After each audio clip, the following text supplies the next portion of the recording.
a mais um podcast Mari pelo Mundo. Hoje eu estou aqui com a Val e a gente vai conversar num bate-papo bem informal, porque tem muita novidade na cidade, para quem já conhece e para quem vai a primeira vez. E tem post no blog, eu já indico sempre a Val para fazer Paris com crianças, que ela é ótima também com crianças e faz um city tour bem diferente. Tudo bom, Val? Tudo bem, e você, Mari? Tudo bom. Muito prazer, a gente está junta novamente, né? Então, Paris é sempre um lugar encantador, né? Que faz ainda sonhar. E tem gente que conhece bem, mas é uma cidade que tem sempre coisas novas, diferentes. E tem os focos, né, das pessoas. Então, às vezes é casal de lua de mel, às vezes famílias com crianças, ou adolescentes, ou com pessoas de idade. Então, assim, a gente pode realmente adaptar, né, todo tipo de passeio de acordo com o foco do cliente, das vontades, da idade e do tempo, né, dos dias que a pessoa vai querer passar na cidade.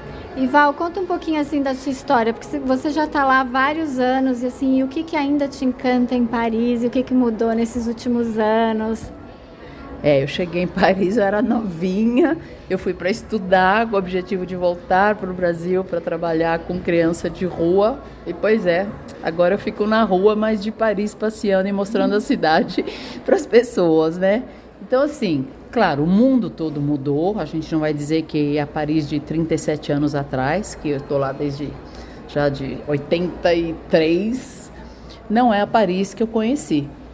Mas assim, a estrutura da cidade é linda, os jardins, os parques, a arquitetura. Então assim, claro, a gente já imagina como está com toda a vaga de imigrantes, crises, mas é uma cidade encantadora. Quando a gente vê aquele rio Sena ali, eu sou de São Paulo, que não é a mesma coisa que um rio Tietê, rio Pinheiros, que a gente vê aquelas pontes, o pôr do sol.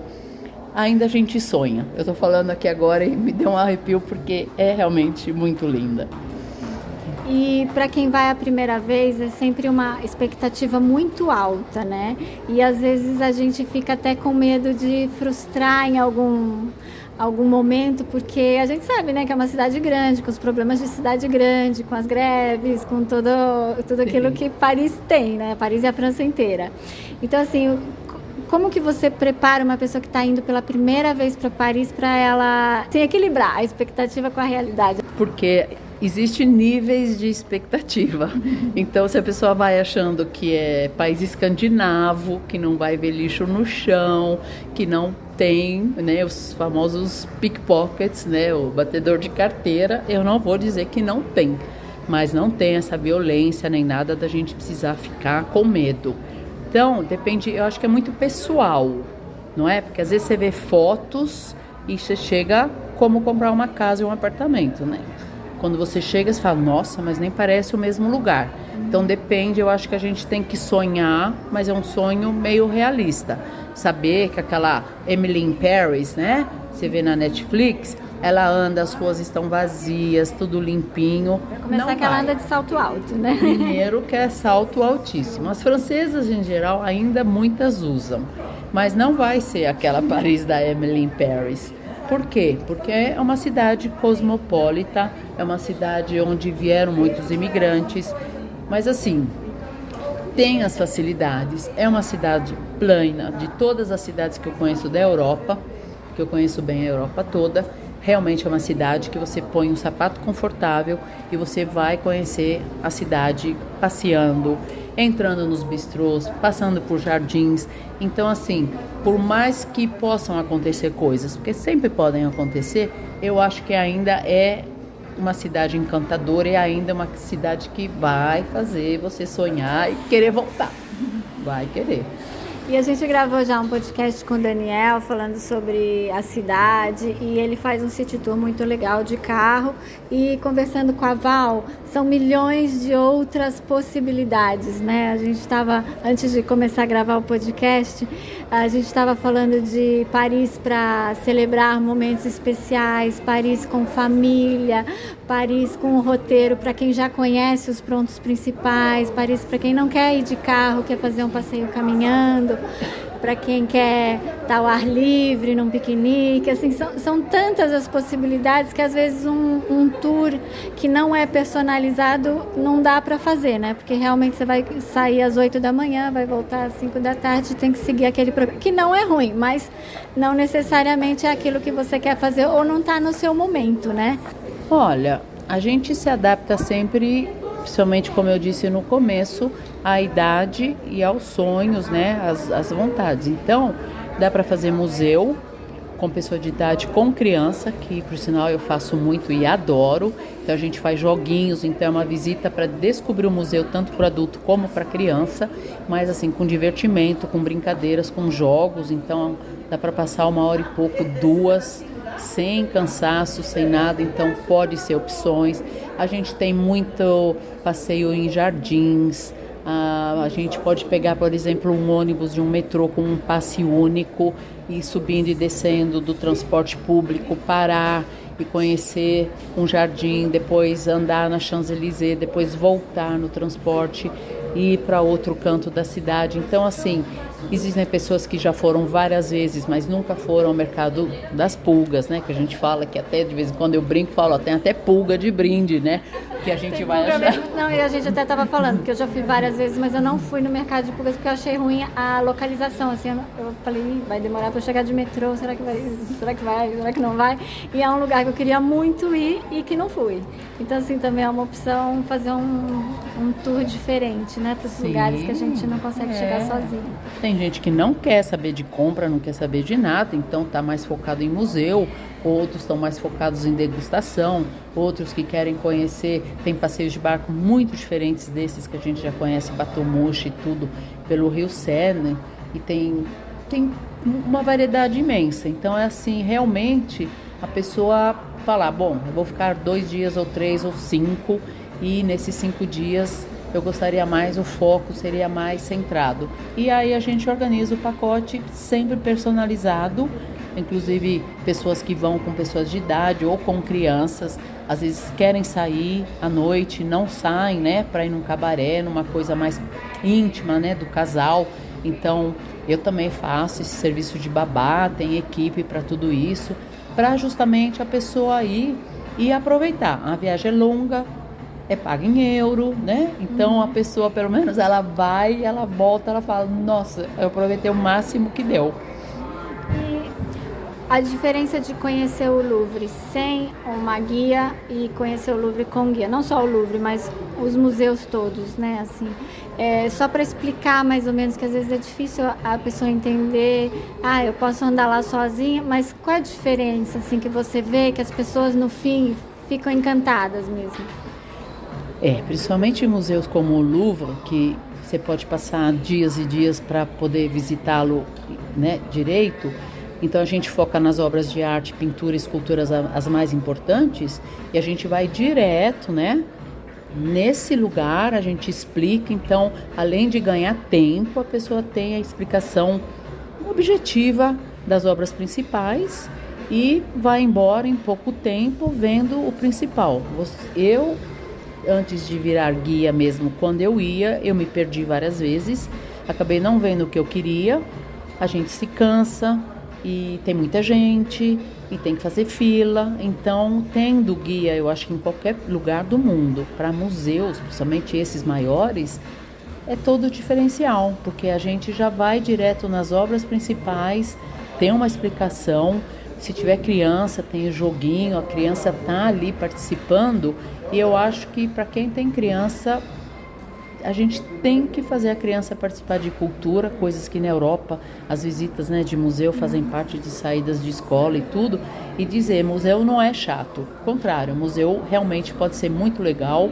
Inclusive, esses jovens que eu faço, ou criança, a gente leva em algumas alas ali de Egito e a criança fala, nossa, mas eu aprendi isso, eu estou aprendendo. Então vai ajudar futuramente também na escola e é um interesse cultural, histórico, uma abertura de espírito incrível.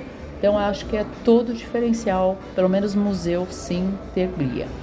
E às vezes vale mais a pena, em vez de ficar 4 horas caminhando assim sem rumo ali dentro e perder uma manhã ou uma tarde da viagem, né? Fazer até em menos horas, E ver só o que principal. muito mais aproveitadas, né? Sim, sim, com certeza. Porque, então, a gente, para virar uma guia oficial, a gente tem, né, que conhecer o museu, conhecer as obras, e nenhum cliente vai querer ir sem ter visto jamais o Louvre e ver uma pintura espanhola, só se ele for de origem, e não estou desrespeitando nenhuma cultura, ao invés de ver uma Vênus de Milos, né, ver, claro, a Mona Lisa, tudo isso. Então, assim, a gente tem, independente da nacionalidade da pessoa e da idade, o foco é aquele, não é? Então, é a mesma coisa que vai a Roma e vai ao Vaticano e não vai ver o Papa, como a gente fala. Então, ir ao Louvre e não ver certas obras, certas pinturas, vão falar, ah, mas você não foi. Então, a gente já tem essa, né, como você disse, é objetivo, ganha tempo, tem essa experiência, que é sempre muito legal, e é uma abertura depois para a gente querer conhecer mais e ter, né, mais descobertas. Então, é o diferencial, com certeza. E no blog, assim, eu dou muito valor em indicar guia brasileiro pelo mundo, porque embora a gente seja turista, assim, até em grande quantidade em vários destinos, nem sempre os city tours têm língua portuguesa. E assim, eu já fiz muito city tour em espanhol. E depois de um tempo, se não é a sua língua, se você não é fluente em espanhol, aquilo é cansativo e você para de prestar atenção. Então acaba sendo um dinheiro que você gasta e que você não aproveita sempre. E ter essa explicação toda em português, ainda mais para as crianças pequenas ou para quem não até nem tem tanto interesse em museu e acaba saindo de lá com um interesse maior porque teve uma boa explicação, né? Entendeu tudo. Eu valorizo muito, assim, guia que fala português. Não só na França, né, mas como em Dubai, que eu sempre indico, mesmo em Portugal às vezes, porque apesar da língua ser a mesma, é tão diferente você fazer com um brasileiro que sabe o que você vai querer, né? Porque o guia brasileiro tem isso, ele sabe o que o brasileiro gosta. Claro. E aí ele vai, né, nessas particularidades assim que fazem toda a diferença na viagem. E você que mora lá assim há bastante tempo, o que é o que é muito turístico que você acha que não é tão legal e que é muito local que você acha que os turistas deviam conhecer também?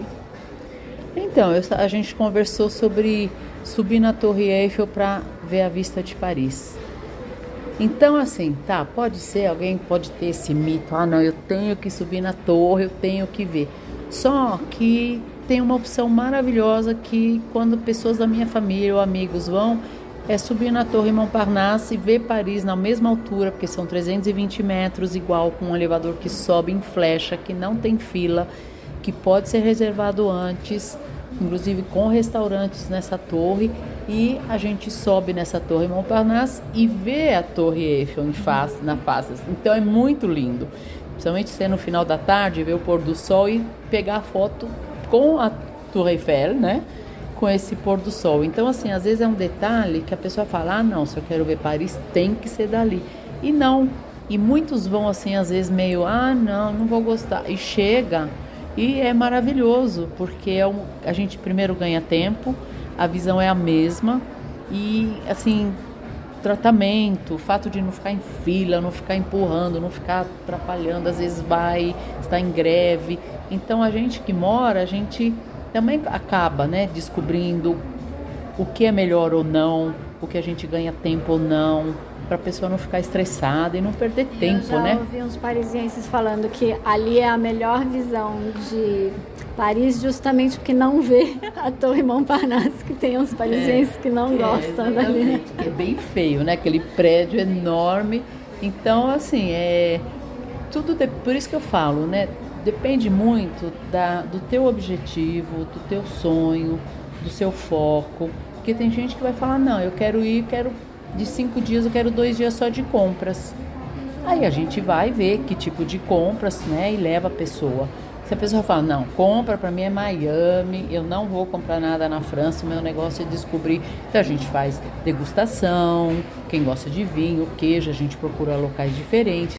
Igual, às vezes as pessoas têm uma ideia, assim, que fazer uma coisa mais personalizada em Paris acaba saindo muito mais caro. E eu sempre falo que não é que sai mais caro. Você aproveita muito melhor o tempo e não necessariamente sai mais caro. E Paris é um lugar que a gente gasta muito se gastar errado, não é? Lógico, porque tem muita coisa lá e a gente fica vendo, tudo é muito lindo, inclusive as brasseries, não é? Os lugares que a gente vai vendo, então, eu vou experimentar aqui, eu vou comprar aqui, e quando você vai ver, no dia você já gastou, mas agora eu preciso pagar, eu quero fazer um passeio de barco, então acho que tendo mais ou menos uma ideia do que você quer fazer, eu consigo falar, olha, se você quer fazer isso, incluindo até almoço, janta, tem criança ou não, a gente consegue mais ou menos, né? Fazer um cálculo do valor diário para a pessoa aproveitar. E como você disse, às vezes fala, mas eu me viro, eu pego um mapinha e vou fazendo. Só que aí vai se perder, vai num lugar sem a reserva, chega, aquele dia está fechado, tem uma greve, então é o que você disse, né? Acaba perdendo tempo, dinheiro e, infelizmente, o que a gente quer numa viagem que realmente dê tudo certo. Primeiro, porque a gente investiu. E outra, o tempo passa e a gente quer voltar para casa depois dizendo, nossa, eu consegui fazer isso, isso, isso. Então, o fato de ter alguém que dê uma assistência, inclusive, eu falo sobre, né, a minha pessoa, que eu posso fazer um serviço, mas a pessoa tem meu contato, então eu fico à disposição se a pessoa está lá, tem uma urgência, uma necessidade, uma informação, se tem criança ou não. Então, assim, não é acabou, tchau. Então, enquanto a pessoa está lá, ela sabe que pode contar com uma pessoa que fala a língua, que conhece a cidade, que vai dar um apoio. Eu acho que tudo isso não tem valor, porque é o que eu faço também quando eu viajo, porque eu sei que qualquer urgência a gente tem alguém de confiança. E isso eu acho que realmente é muito importante. Para tirar uma dúvida específica, é óbvio que você não vai ficar alugando um profissional que tem lá também outros serviços, né? Mas assim, é como se você tivesse uma amiga num país, né? Sim. Você não vai ficar incomodando a sua amiga o tempo todo, mas você sabe que numa urgência, se tiver uma dúvida, ou mesmo se você contratou um tour e depois você viu que valia muito mais a pena você ter a possibilidade de fechar outros passeios, sim, enquanto tá lá. Isso eu acho bacana, assim, não só para Paris, como para vários outros lugares. E, por exemplo, às vezes a pessoa fala, eu tô super sem dinheiro, tô viajando bem econômico, dá para ir de trem, dá para ir de ônibus. Eu falo, até a pé dá para ir gastando zero, né? Mas aí, e o tempo? O tempo também custa, né? Quantos dias você vai ficar em Paris para perder 3, 4 horas para chegar num lugar? Tua dica para economizar um pouco e equilibrar o orçamento em Paris? Bom, como a cidade, eu disse, é uma cidade plana, muito fácil da gente caminhar, não é? Realmente tem uma parte norte, que é Montmartre, que é mais a subidinha. Então eu acho assim, se é uma pessoa jovem, que não tem dificuldade física, caminhar em Paris é maravilhoso. É assim que a gente descobre bem uma cidade. Entra numa ruazinha que é contramão, ou que é uma rua sem saída, que o carro não vai poder entrar, mas você está ali, você entra, vê uma construção diferente, uma passagem escondida, um cantinho, um barzinho, Então, assim, eu acho que dá para conjugar passeios longos ou alguma coisa com um carro, mas dá para muito bem pegar o metrô e o ônibus e caminhar onde tem esses parques, os jardins e outros locais. Então, é questão, assim, de realmente a pessoa falar, bom, eu estou a fim de caminhar ao máximo. Tá chovendo? Tem esse bilhete único, pega o metrô, pega o ônibus, avança as paradinhas, desce, visita, vai dar uma parada, aqui tem um doce gostoso, ali tem um café gostoso. Eu acho que esse é o diferencial também de a gente só viajar tendo motorista. Claro, conforto, não é? Mas tem o trânsito também. Então, às vezes é melhor estar por baixo da terra no metrô, às vezes a gente vai chegar mais rápido no local do que estando num carro. Então, acho que tudo é questão realmente de orçamento, de vontade, idade, de equilibrar, um dia exatamente. Vai no luxo, outro dia vai mais simples, isso. Né? Descobre a cidade de várias formas.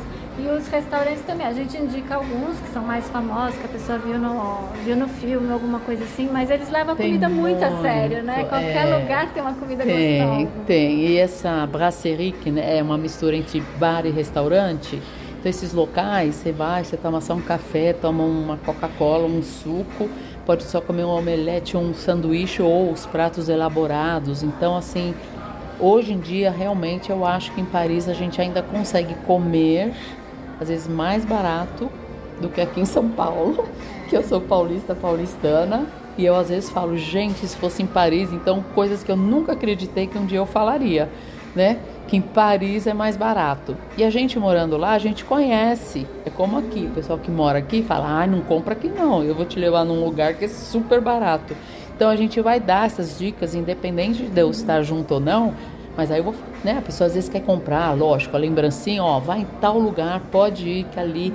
Então eu acho que ter essa pessoa, essa referência, ajuda em tudo. Então, mas dá para voltar sem ter emagrecido, dá para voltar satisfeito, dá para voltar, assim, acho que até bom tentar emagrecer uns 2 quilos, 3 antes de ir, porque tem muita coisa gostosa para experimentar, com certeza. Mas a gente teve uma conversa com a Ingrid de Roma, e ela falou assim que lá o pessoal come super bem e não engorda nos dias que tá lá. E aí todo mundo fala, eu vou voltar rolando de Roma. E na verdade anda tanto, e a cidade é tão linda para conhecer caminhando, que até nisso... É verdade. Não Agora, quem não quer caminhar e só quer experimentar, aí tem esse risco. E Paris é muito mais fácil de caminhar do que Roma. Roma realmente tem aquelas colinas e tal. Paris dá para andar assim realmente muito bem. Quando eu trabalho com famílias que têm crianças, então dá para até ter carrinho, não tem esses buracos todos, então assim, dá para ir passeando, descobrindo, assim, brincando. Então realmente é bem gostoso, bem divertido e tem essas facilidades. E a gente está aqui conversando e também pensando em um monte de coisa legal para colocar no blog, de sugestão para vocês fazerem na próxima viagem para Paris e fazer coisas diferentes, né? Além do básico, do que tem que ir, apesar de ser super turístico, tem que ir para conhecer, mas também dá para fazer muita coisa diferente e querer voltar para Paris muitas vezes, né? Isso. Foi o que a gente comentou, claro. Uma primeira viagem, claro, tem que ver uma Torre Eiffel, tem que ver um Museu do Louvre, tem que dar um passeio, fazer um passeio de barco, faz parte. E depois, cada pessoa que já foi, às vezes ela foi e conhece super bem certos bairros e outros não. Então a gente tem essa possibilidade, né, de ver, quer conhecer tal bairro antes de reservar, o que tem, a gente expõe tudo e ir conhecendo depois, quem já conhece bem o total, o global, e depois indo por bairros e fazendo uma coisa mais focada. Então sempre tem coisas para descobrir e sempre tem coisas para encantar a gente, porque Paris é realmente linda. Ai, Val, foi ótimo. Eu ficaria aqui conversando sobre Paris o dia inteiro. Adorei a tua participação. A gente segue conversando. Quem tiver também dúvida específica de como funcionam os tours, é só entrar em contato, que a gente coloca em contato também com a Val. E qualquer dúvida, qualquer novidade, a gente vai colocando também no blog e no Instagram, @maripelomundo.blog. E a Val também tem um Instagram. Deixa aqui pro pessoal, para quem quiser te seguir. Então, o Instagram é Paris Prestige. Então eu vou falar a palavra de Paris, Preste, com I no final e J-E. Paris Prestige. Tá bom? Obrigada, eu aguardo vocês em Paris. À bientôt.